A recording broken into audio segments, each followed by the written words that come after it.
Okay, so my name is Rich Kenah. I'm the executive director at Atlanta Track Club, and we are living here in the summer of 2020 with COVID. I'm here with Chris Womack, board member, Center for Civil and Human Rights. We are socially distanced, Chris. We are outside, so for purposes of this conversation, if you're okay with it, let's take our masks off. Okay, sounds good. Good with me. So, thanks for being with us this No, morning. thank you very much. Thanks for the opportunity to have this conversation. So, we're sitting on our benches. Right. Our program is called Common Ground. Yeah. As we get started, would love if you could spend a few minutes telling me about your personal professional background and why you chose to serve on the board of the Center for Civil and Human Rights. Rich, thanks again for the opportunity. I'm a native of South Alabama, and I was born in the late '50s, so I grew up in South Alabama in the '60s during the kind of critical period and the period of intensity around issues related to civil rights and human rights. And so, even though being at a young age, being aware of the Montgomery Boyce boycotts, my hometown was some 50 miles south of Montgomery, so was kind of in that environment and in that community when all those things happened.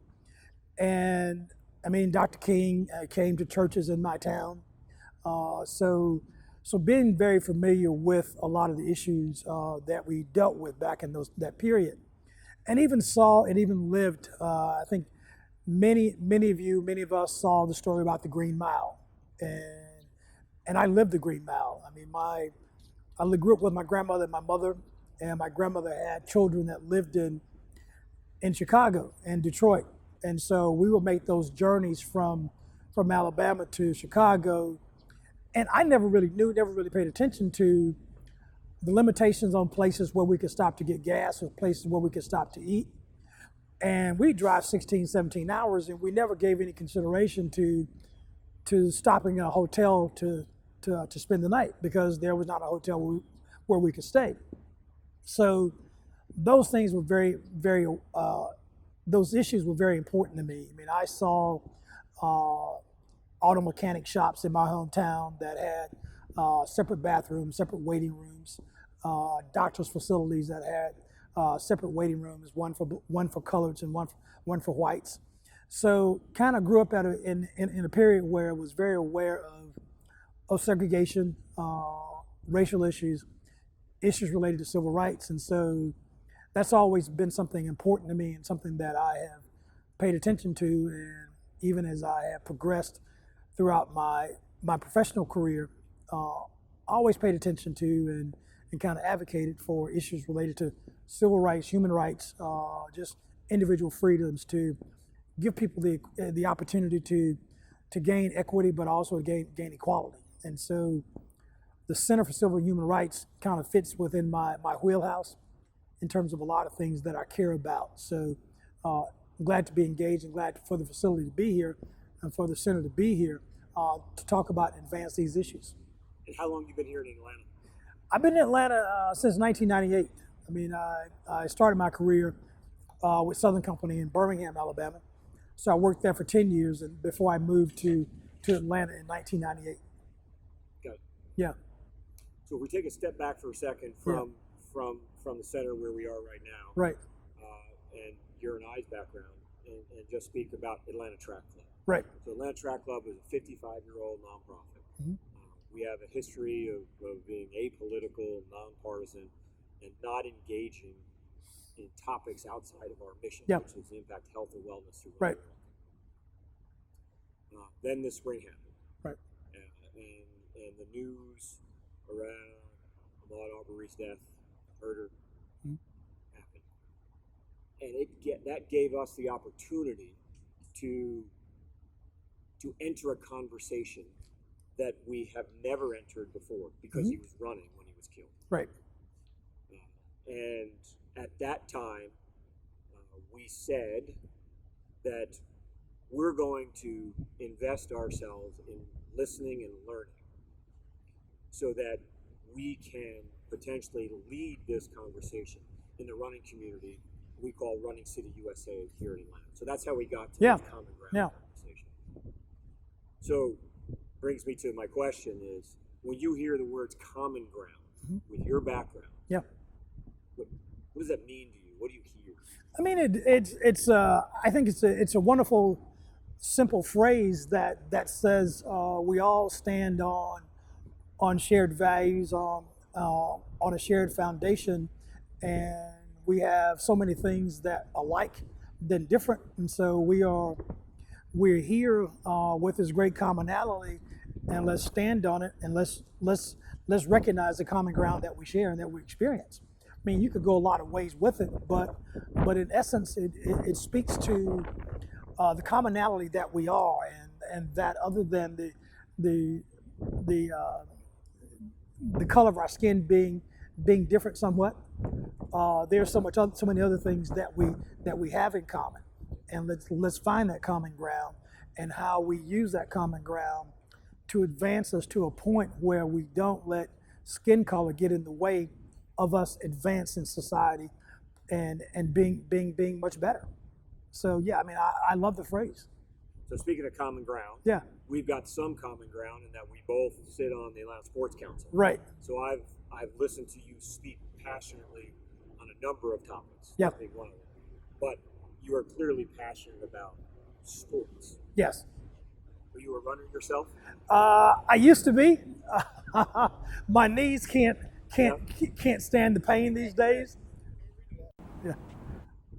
So speaking of common ground, Yeah. you and I share some common ground. We both sit on the Atlanta Sports Council together. I have heard you speak on a number of topics very passionately, issues of race being one of them. Yeah. But clearly, sports is a focus for you. Yes. Are you a runner yourself?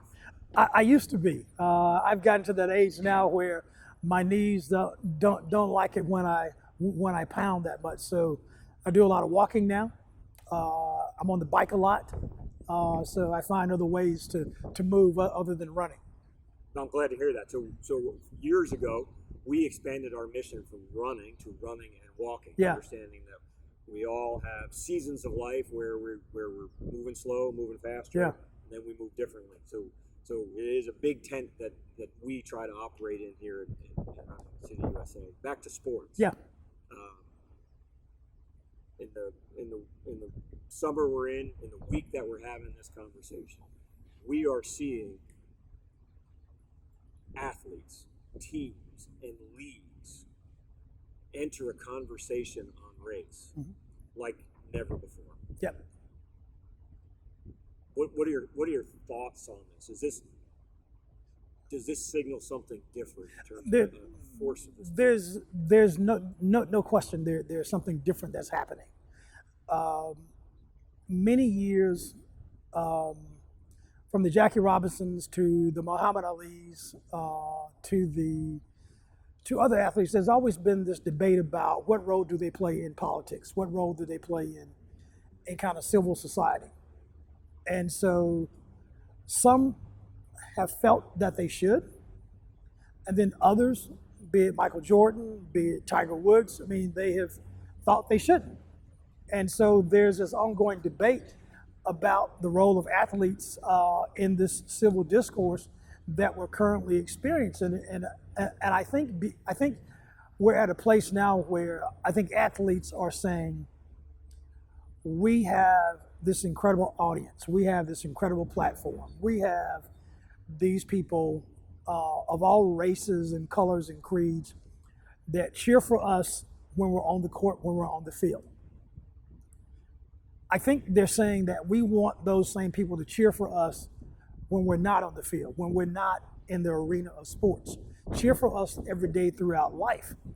And so most recently with the shooting of Jacob Blake and the decision by the NBA and the players, starting with the Milwaukee Bucks, as they were in the bubble, to say, we're not going to play. And then the entire league follows and the NBA cancels those games, followed by the WNBA, followed by Major League Baseball, followed by Major League Soccer, followed by National Hockey League, because I think athletes today recognize that they have this voice, they have this platform, and they have to find a way to speak about the change. And they have to be about the change. And they have to support the conversations that are occurring. And I was watching the golf tournament yesterday, and Cameron Champ, African-American golfer, decided to wear two different shoes. He wore one black golf shoe and one white golf shoe.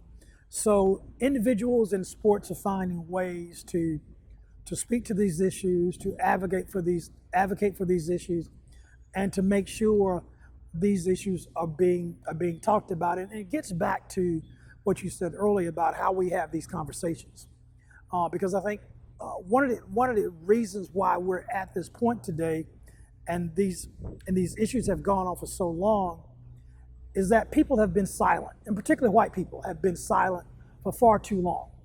It's now time to really confront, to have the conversations, to listen, to learn, to self-reflect, and then figure out how we can all be a part of the change. And so that's kind of a lot of my thoughts about kind of where we are.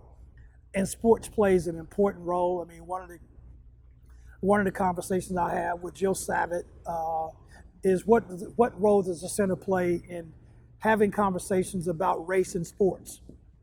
And I think that is a wonderful topic and a wonderful platform for the center, a wonderful platform for the city of Atlanta to use and have to help have these tough, uncomfortable conversations about race. That's well said. In our last member magazine, which went out to our members this past week, we gave a summary of this program that we're starting now, where we're listening and learning, and then we'll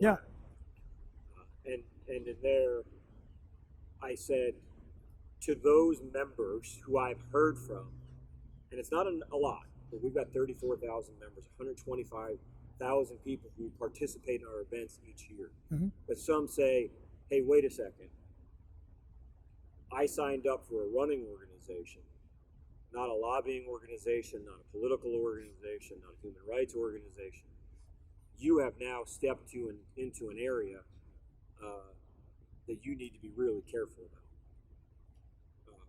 And my response in the magazine was, at the end of this journey, I want to have more to show for it than just a low resting heart rate. Yep. And you talk about how the center fits into this conversation. And that's a nice segue over to the center. Is how can a running organization support the mission of the Center for Civil and Human Rights? Rich, I mean, I get it. I mean, I know the discomfort that some people want to have and not engage in these uncomfortable conversations. And so, yeah, so running may be my safe place, and I don't want to deal with these social issues, political issues, as I run in my running organization. I want that to be my safe place. I think we have to use these conversations to educate that it's not about, we're not taking away from your comfort in running. We're talking about how we advance this idea of equality, this idea of equity, this idea of not letting someone's color of their skin be a hindrance in their life and their aspirations. And so we have gone for 400 plus years with these stereotypes that have been perpetuated over time that have created these generalizations and have allowed these systemic biases and systemic racism to harbor. Now is the time for us to use every institution, every organization, to have the conversations to help rid ourselves of these biases and this racism that is becoming systemic in our society. And unfortunately, that means every institution, every organization that has the privilege and the luxury of existing on the face of this earth must engage in these conversations. No one is immune. No one is exempt. We all must engage and find our own voice and find our own way to engage. Everybody will do it different. And everybody must find and must self-reflect and say, okay, how do I do this myself? I'm not going to do it the way Chris does it. I'm not going to do it the way Rich will do it.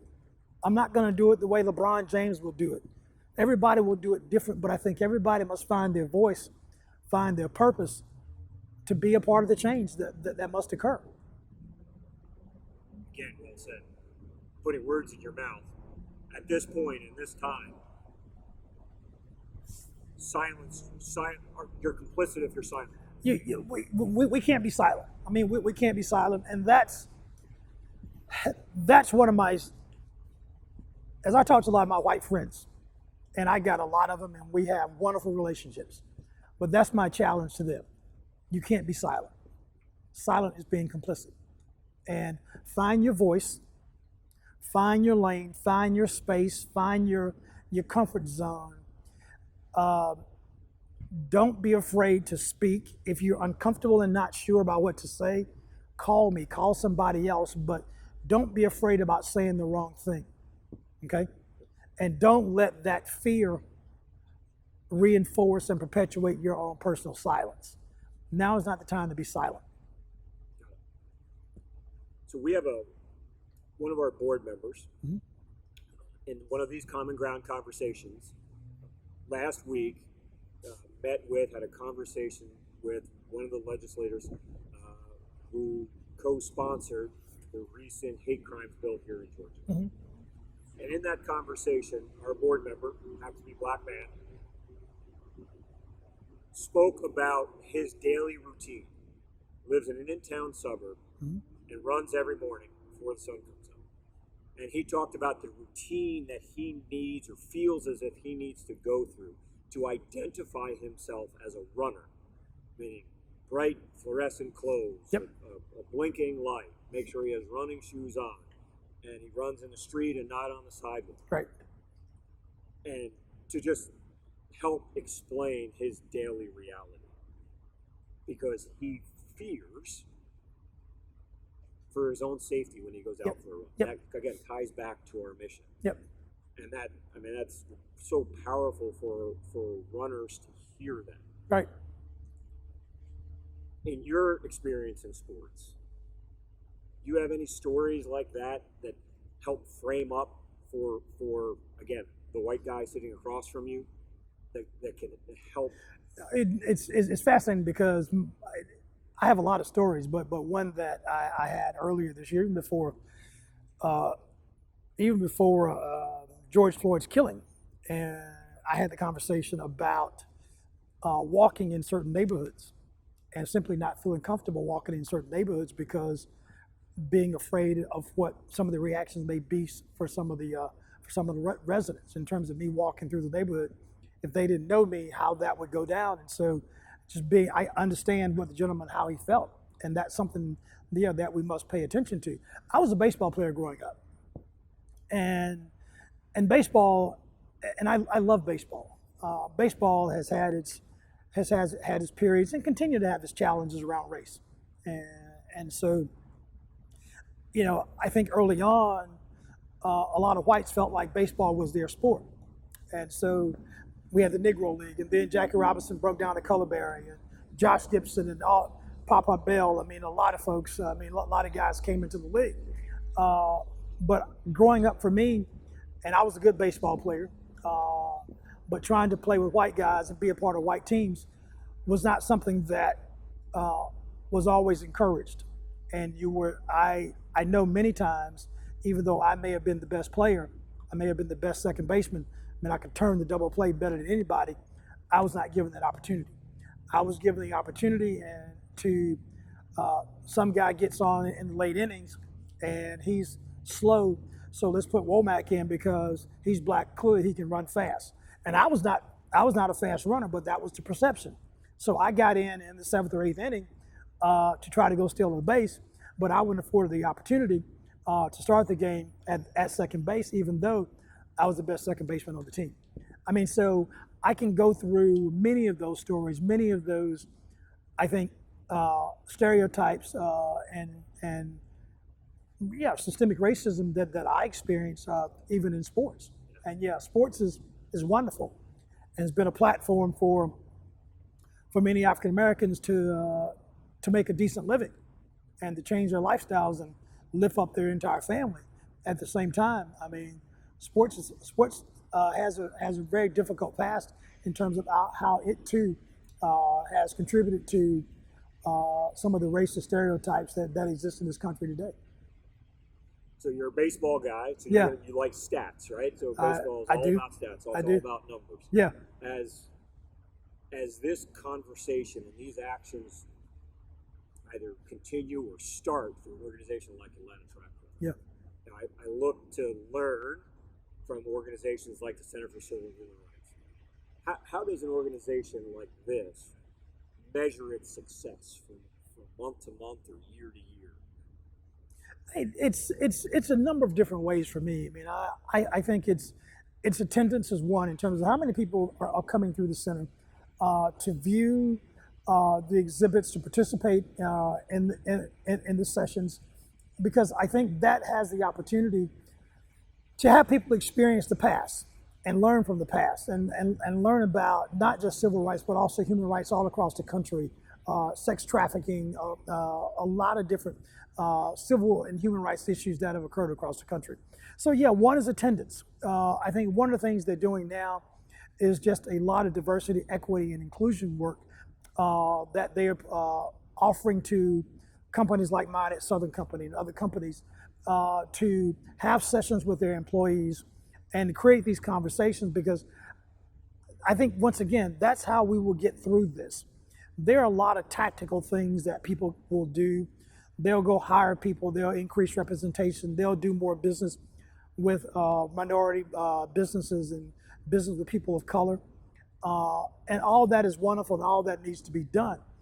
But I think we also have to get the foundational change that must occur. It's going to come through these dialogues. It's going to come through these conversations. It's going to come through that self-awareness about my own biases, my own systemic views, and how do I shift those, and how do I be aware of those things. And I think that's where the center will have a very, very critical role in this conversation today. And I mean, will they have the opportunity to say, people that walk through here have some qualitative measure to say, yeah, I am different, I have changed? I'm not sure, but I think we have to believe that anybody that comes here, there's the opportunity, there's a chance that they've learned something, there's a chance that they will be different and they'll go impact somebody else. So my thing is, people coming through the center, I know it's difficult now during this pandemic, but all the things that Jill and others are doing from a virtual standpoint to get this message out and be a part of this conversation, I think it's going to make a difference. It's going to make a huge difference. So to turn the tables for a second. Yeah. You're involved in the governance here. Your day job for a long time have led people. Yep. Have led organizations. How should an organization like Atlanta Track Club, in your opinion, measure our progress and success in this conversation around race, systemic racism, social justice, being an anti-racist organization? Yeah, my thing is, I think the Atlanta Track Club and every organization has the opportunity to tell its story and then connect how racism, biases, how this goal and this desire to be different, to change, to move toward equity and equality, your view about why that's important to the track club. And I think as organizations like the Atlanta Track Club and others tell the story and personalize it. What does it mean to be personal? Because when we do that, then you can impact others. My thing is all about impacting others, because as they hear your story, somebody else is going to say, okay, I can relate to that. And then we have the opportunity to change that person. So it's like, it's not just the center. It's not just black politicians. It's not just black leaders. It's what is it that white organizations, white leaders, every organization that you wouldn't expect that would be a part of this conversation, being a part of it, fully engaging, that's how we change the narrative. That's how we bring about the change that we so desperately desire. And I think, I feel there's something different that's happening. I think a big part of it is social media and technology, because, you think, say, 20 years ago, what happened to George Floyd? We wouldn't know about it. I mean, George Floyd would have been probably in the metro section of Minnesota newspaper in terms of this guy was killed. He died. But we wouldn't have known about what happened and how he died. We wouldn't have known about Ahmaud Arbery, you know, if it wasn't for technology. And we didn't know for months and we didn't know for months. But because of social media, because of technology, to see these heinous events take place, it also affords us the opportunity because we can reach so many people. Our platforms and our audiences are so much broader and wider and so much far reaching that the Atlanta Track Club, each one of us, has the opportunity to tell a story, to get engaged, and to really, really, really make a difference. So the track club has a diversity, inclusion, and equity committee. Yep. Working on our efforts here. Yep. And I asked them to put together a list of questions that we should be asking in these common ground conversations. Yeah. One of our young staffers submitted a list of questions that we should ask, and one of the things that she suggested that I ask, sort of almost a role playing, is I ask you, when you see me, what do you see? Yeah, I see a white guy. I mean, see kind of middle age. See a nice smile, eyes that are very engaging, and somebody I can communicate with. What do you want me to see when I see you? Yeah, I mean, you're going to see the color of my skin, but you're not going to then you're not going to. Your brain is not going to then say, okay, he's dangerous, he's not smart, he lives in a ghetto, he's not educated. I mean, you're not going to. I don't want you to see those things. I want you to see my skin color and honor it and cherish it and lift it up. But I also want you to be open to what's on the other side of my skin. I mean, the other things that make up who Chris Womack is. And let me say one other thing. This is just me, and I have a lot of opinions about these conversations. As people have these conversations, they're using language like diversity, equity, equality, and inclusion. I challenge people to have race conversations. Race is very uncomfortable. And diversity, inclusion, people kind of feel a little bit better. That's kind of easier on the ears, easier on the heart. It's more digestible, to the brain. Okay? My thing is, let's confront race. Head on. Let's confront race about black and white people. Okay? And if we get that right, when we get racism between black and white people, when we do better at that, guess what happens? Everybody else benefits. Everybody, every other color, every other race, every other gender, no matter what your sexual orientation is, everybody benefits when we get race right between black and white people. And so that's the other thing I challenge organizations. I do the same thing inside the company that I work for. Let's have the uncomfortable conversations, and let's not be afraid to talk about race. So, following up on that. Yeah. As a black guy, yeah, it's not your job to tell a white guy how we should think, how we should act, how we should learn on this topic. Nope. But as leaders of different organizations, I think it's our responsibility to check each other. Yes. To call each other out when we think we're falling short. Absolutely. So I'm asking you, 6 months down the road, as we put an action plan together. Yep. Can I come back to you and say, here's what we're thinking. Yep. And would you be willing to say, looks good, hey, you're missing the point over here? No question. So Absolutely. And I think that's what we have to do, because we're not going to be there in 6 months. We're not going to be there in a year, wherever there is. But I think you have to set your goals, your objectives, your metrics to say where you want to be. And then my 2 cents is you have to then create some accountability mechanism to measure how you're doing and where you're falling short, and then talk about it. I mean, report on it. Report on it to your internal board, but also share it with the community. I'm doing good here. I'm not doing so good there. And then this is where I got to get better. But yeah, I'm glad to help in that way. But I think we got to I have to help. We all have to help each other, but we also have to hold each other accountable. And that's once again, that's how we'll get better. So I told you how we jumped into the conversation Yeah. around Ahmaud Arbery's death and his murder, as ugly as that was. We, as an organization, when George Floyd was killed and that video was put out into the public sphere, we didn't know what to do. Yep. And so instead of posting anything on our social media channels, we sent a direct email to our members and said, listen, we're not sure what our next steps are. So we're going to slow down and we're going to listen, we're going to learn, we're going to pull a plan together. And I'm sure for you that is, yeah, that's great, but let's see what you're going to do. Yeah. There were some people, and in that email, I said, but the one thing that I know and Atlanta Track Club staff know is that Black Lives Matter. Yep. And as you might imagine, that elicited a significant response. Yep. Varied. Absolutely, I'm sure. Yep. Is there going to be a day in our lifetime where you think we could say that with everyone just shaking their head saying, yeah, that's a fact, that's a truth, without people running to the corners of the benches? No, I do. I really believe it. I think we can. I think we can get there. I think God knows it's a lot of hard work. It's a lot of long work. We'll continue to have difficulties and challenges, but I'm optimistic. I believe we can get there.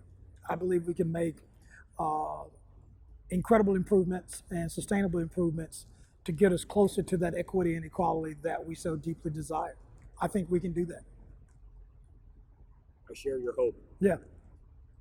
So wrapping up, yeah, we're going to leave this bench here, one of these benches at least, yeah, as a literal and figurative symbol of a conversation that we just had, that we're going to continue to have, and for people to have when they come here to this location in the future. And again, I thank you for your willingness to have this conversation. Rich, thank you, and to keep it real the way you have. Yeah, thank you for the opportunity. Thank you for the opportunity to have this conversation with you. My pleasure. Thank you very much.